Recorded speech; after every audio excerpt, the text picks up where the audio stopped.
In the dim haze of dawn on April 21, 1945, amid the jagged cliffs of Okinawa, the air hung heavy with the acrid tang of cordite and the distant rumble of naval guns pounding the shore like relentless thunder. Nurse Aiko Tanaka, her uniform torn and mud-caked, crouched in a shallow cave, her hands trembling as she clutched a blood-stained bandage. The metallic scent of wounds mingling with the salty ocean spray. The Battle of Okinawa had raged for weeks, transforming the island paradise into a charnel house. And now American forces closed in, their boots crunching over coral and debris, voices echoing in a language that sounded both alien and inevitable. This moment, etched in the chaos of the Pacific's final fury, marked not just the capture of a few weary souls, but the unraveling of an empire's illusions. Okinawa, the last bastion before the Japanese homeland, had become the bloodiest chapter in the island-hopping campaign that began at Guadalcanal in 1942. Over 82 days, from April 1 to June 22, 1945, more than 12,000 American lives were lost, alongside 110,000 Japanese soldiers and an estimated 150,000 Okinawan civilians caught in the crossfire. The Imperial Japanese Army had deployed thousands of medical personnel, including hundreds of nurses like Aiko, trained under the auspices of the Greater Japan Women's Association and the Imperial Army's Medical Corps. These women, often commissioned as lieutenants or equivalents in auxiliary roles, were indoctrinated to view surrender as dishonor and the enemy as barbaric demons. Propaganda tales of American soldiers who ravaged and despoiled, driven by a capitalist savagery that knew no mercy. Yet, as the Allies secured the island, capturing over 7,400 Japanese troops and auxiliaries in those final weeks, including small groups of female medical staff from field hospitals overrun in the southern sectors, the reality that unfolded would shatter these convictions. As Aiko and her fellow nurses, perhaps a dozen in total, from the scattered remnants of the 32nd Army's medical units, emerged from their hiding places, hands raised under the glare of American flashlights, they braced for the worst. Imperial training had painted the GIs as gaunt, desperate marauders, weakened by their democratic excesses, who would strip ranks and dignity alike, ignoring the structured hierarchy that defined Japanese military life. Officers like Aiko, with her lieutenant's insignia pinned proudly despite the grime, expected to be singled out for humiliation, their authority mocked in a frenzy of vengeance. Instead, the first act of contact was a simple gesture. A young American corporal, his face smeared with sweat but his eyes steady, extended a canteen of cool, clean water. The water, drawn from abundant supplies shipped across the Pacific, tasted of purity unmarred by the brackish desperation of Japanese rations. Nearby, another soldier unwrapped a small bar of chocolate from his Kiryashin Paka, Hershey's tropical bar. Dense and sweet, engineered for the tropics with its high melting point and fortified nutrients. He broke off a piece and offered it wordlessly, the foil crinkling like a whisper of plenty amid scarcity. This chocolate, mass-produced in American factories churning out millions for troops, symbolized the industrial might and egalitarian distribution of a nation where even the lowliest private carried tokens of abundance. The nurses were herded gently onto trucks, not bound but guarded, and transported to the 24th Medical Battalion's field hospital near the Untold airfield, a sprawling tent complex buzzing with the efficiency of American logistics. Here, the factual records of the U.S.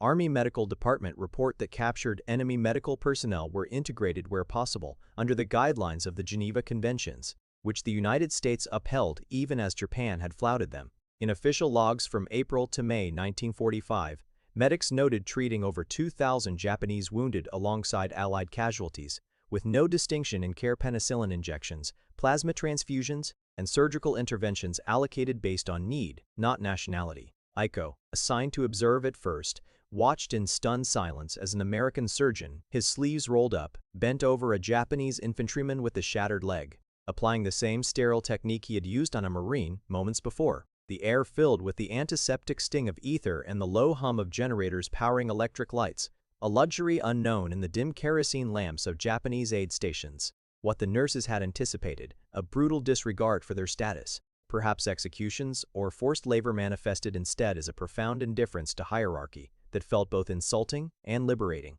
In the Imperial Army, rank dictated everything. Officers ate first, received better care, and commanded deference. But here, Americans addressed them not as lieutenants, but as nurses, equals in the medical chain. A report from the Office of the Surgeon General in 1945 documented this approach, quoting a field commander.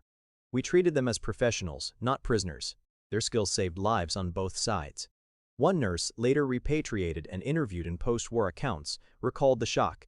"They ignored our stripes, but not our hands. We worked side by side.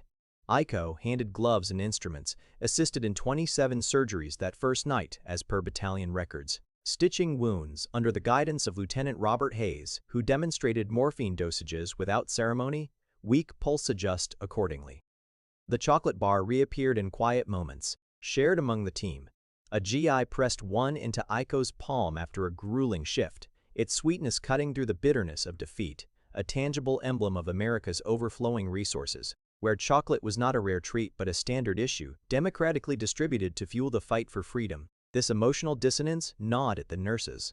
They had been schooled in Bushido's rigid code, where loyalty to emperor and rank superseded all, and democracy was derided as chaotic weakness leading to moral decay. Yet, in this tent of mercy, they witnessed strength and compassion. Aiko felt a quiet unraveling as she bandaged an American pilot's burns, his groans mirroring those of her countrymen. The contrast pierced deeper. Japanese propaganda had promised that surrender would bring chains and degradation, but here was abundance: fresh eggs and canned meat in mess tents, where prisoners ate the same as guards. Historical data from the U.S.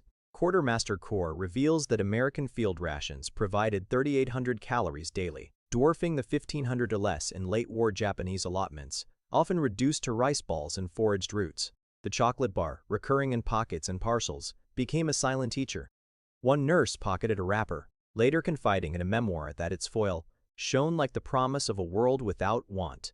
As days blurred into weeks, the transformation took root. Transferred to Guam in late summer 1945, clad in borrowed American uniforms with Red Cross patches.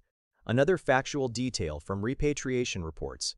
The nurses continued their work at the Naval Hospital. Here, amid palm-fringed wards, they saved lives across lines. Aiko once stabilizing a convulsing Japanese soldier with techniques learned from Hayes. The ideology of racial superiority, hammered into them since the 1930s through state education, crumbled under the weight of shared humanity. Post-war surveys by the Supreme Commander for the Allied Powers, SCAP, in Japan, noted that many repatriated medical personnel, including these nurses, advocated for reforms, influencing the democratization of healthcare. By 1947, Aiko found herself in Tokyo's Red Cross Civilian Hospital, funded by American occupation aid, $2 million allocated in the first year alone for medical reconstruction.